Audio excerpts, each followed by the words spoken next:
All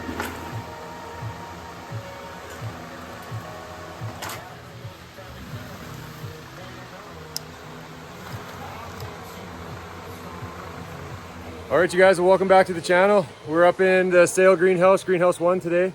We're going to be potting up a few hanging baskets, a couple shade baskets. We're also going to look at potting up a few of the plants that we brought in that aren't for hanging baskets. We'll do those probably into a 4-inch. So when you're doing your hanging baskets, it's going to be the same as any pot. You want to make sure that you leave a little bit. This is going to sink down even more once we water it in. So you kind of want to leave that 1/2 inch of plastic around the edge to hold the water, especially once this basket fills right up with plants. It's a little bit harder for the water to actually get into the dirt. So by leaving that little catch there, it'll fill up and then soak in. And then each one of our baskets is always going to get a liner, and that just keeps the roots from sitting in water. And then what we'll normally do is fill however many baskets we want to do of one recipe. And by recipe, I just mean the different variety of plants that we put in. So we'll fill, 8 or 10, depending on how many we want, all at once. And then we'll go through and just pull each plant and do the exact same in each one, so that not everyone's different. You get 5 or 10, 20 that are all the same in a series. So every hanging basket we do, we add the dirt, and then we sprinkle a little bit of slow release fertilizer in the top of the basket, and then we just kind of gently work it into the top couple inches of soil. And then every time we water, all of the flowers in the basket get just a little slow drip of fertilizer. And then we also do a water soluble fertilizer every couple of weeks on these baskets too, all through the season. So one of the main reasons you want to make sure that you work that fertilizer into the soil a little ways is that if you don't and you water it in, a lot of the times that fertilizer will float and then bump right up against the stalk of the plant and burn it. It's still a baby plant at this point, so it's a little bit more susceptible to burn at the stalk or on the leaves. So you want to make sure that you don't get any of that fertilizer on the actual plant itself. So by working it in, it alleviates that problem. Okay, so these first 3 baskets, I'm going to do a mix of geraniums and fuchsias. We have, these guys here are the blue eyes fuchsia, and they trail, and they have like a really beautiful flower. It's like red on the outside, and it has like a purpley blue center to the flower. So I'm going to mix those with a red geranium. And then these fuchsia are called Southgate. They're like a soft pink, really like nice big beautiful soft pink flower. So I'm going to mix those with a pink geranium, just because sometimes lots of pink is nice. I want them to be full, so I'm going to put 4 in each one.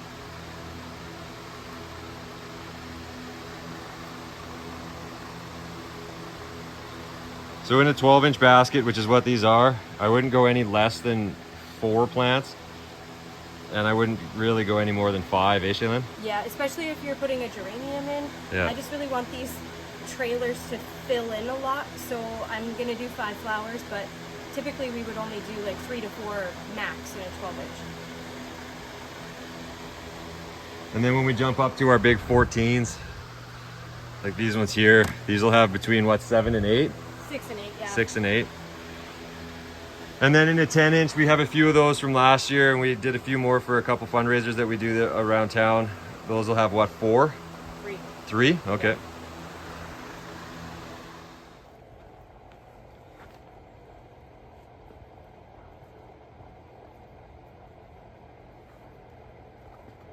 You just want to evenly space them around the pot. I want that geranium's going to grow big and tall like this, and then the fuchsias are going to spill out the sides. So I'm going to start them in the middle so that they have room to kind of fill in, and the geranium will cover the head of the plant, and then they're all just going to spill out. It's going to be beautiful.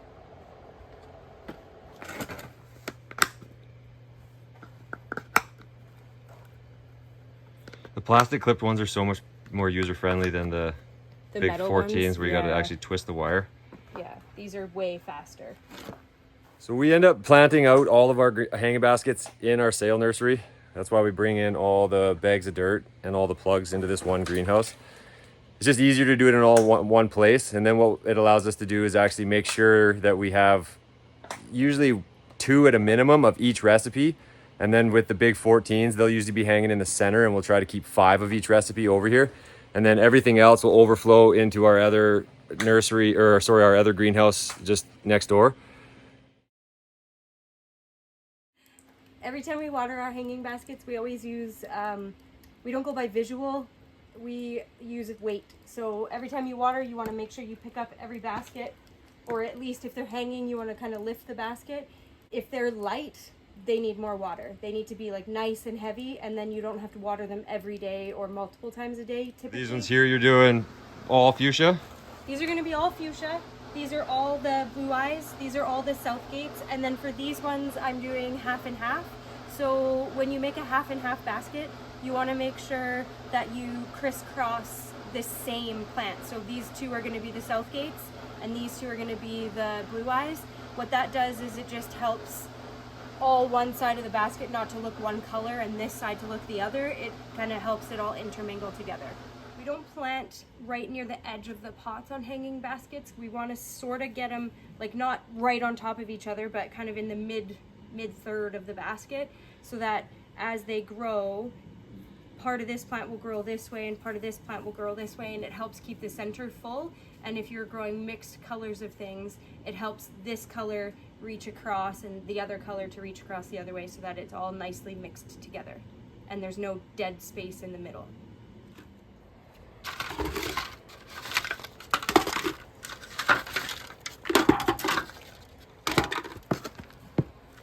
For potting soil, we just recommend a good high quality all-purpose. You don't need anything that's too fine. Just heavy peat moss is usually your best bet. We run a Lambert product, and it's been a pretty good product for us over the years. We don't bring in a separate one for seed starting. We just bring in the all-purpose, and then any dirt that we need to use for seed starting, we just sift it, because there is sometimes some larger chunks of twigs and whatnot in here, but it's a lot easier just to do a general purpose for our application. Okay, so our next round of hanging baskets we're going to do today is begonia baskets. So these ones are going to be all one color. They're called golden picotee. We'll show you a picture here. Yeah, you see what I did there? Okay, so let's get to it. So begonias are they're a pretty delicate plant, so you want to be really gentle with them. The other thing is that they grow in an arc. So when you plant them, you want to make sure that you plant the arc facing towards the edge of the basket, so then that's how they'll come out of the basket and spill down. Like this guy here, you can clearly see that he wants to grow this way, so you're not going to turn that and plant that into the middle of the basket, otherwise you're going to end up with a big bald patch on the outside. So we'll plant him facing this way, and then the leaves will spill out the side and fill in. Okay, well that's pretty well all we're going to do for hanging baskets today. Shaylin has a really big day planned Monday, Tuesday. We have some staff coming in to start their season here now that the farm's starting to pick up. So she's got a big day plan. She'll probably push to do, like I say, probably 500, 600, 700 between those 2 days. We wanted to just get those shade baskets out the way so we could get them out of the stock and cross them off the list, something that we can kind of attack together. So we're gonna jump now to plants that aren't going in hanging baskets. So we have some sun patience to do. The rest of the fuchsia, we'll be putting those into 2-inch. Is that it so far? A little bit more begonias, also going to get potted up, as well as some geraniums. So we'll kind of show you guys how we go about doing that.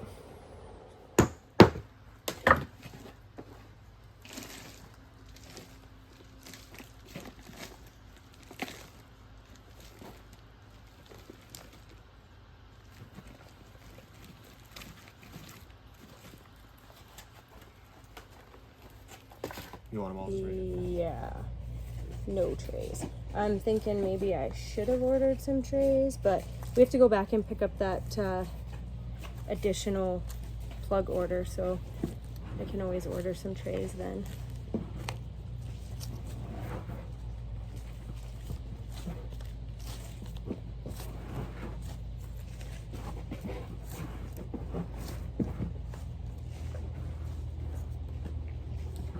So I know there's a lot of people out there that want to buy dirt in bulk because you get a lot better of a deal, but find that the big bales are just too heavy because they, at the lightest, are around 55 pounds. But what you can actually end up doing is if you just run your knife and cut them right in half, they actually split and each half will hold together. And then you can easily manage them and move them around. It's just a little pro tip for you there.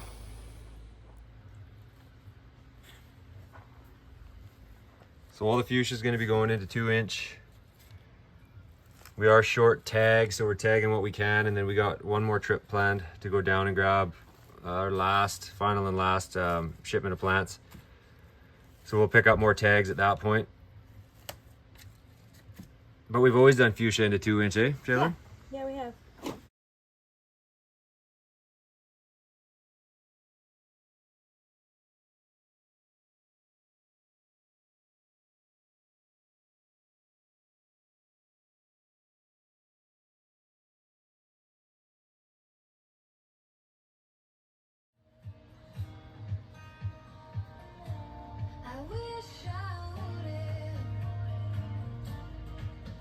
So we're jumping on to another set of sun patience. These ones are white, not proven winners, so we're just going to put them in a standard 4-inch pot. And then we're short tags, so we'll have to pick some up still, but plugs are pretty strong. So you just pop them straight out. Efficiency is the name of the game. You just want to go fast, stuff them in, and not spend a whole lot of time on them.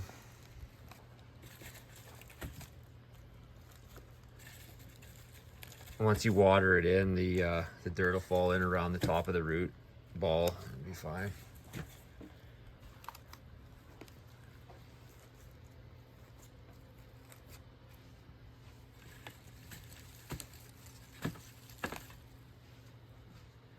Usually we race. All right, well, that's going to be a wrap for today's video. We made real good progress potting up plants in the sale house here. So if you got any value or got a good tip out of today's video, be sure to give us a thumbs up. We're building baskets this week, so if you have a specific color that is your absolute favorite, let us know and we'll build it for you. Yeah, leave a comment, you guys. We're curious, just whoever watches this video, what's your favorite basket color? And just start the conversation in the comment section. So thanks again for watching, and we'll see you guys in the next one.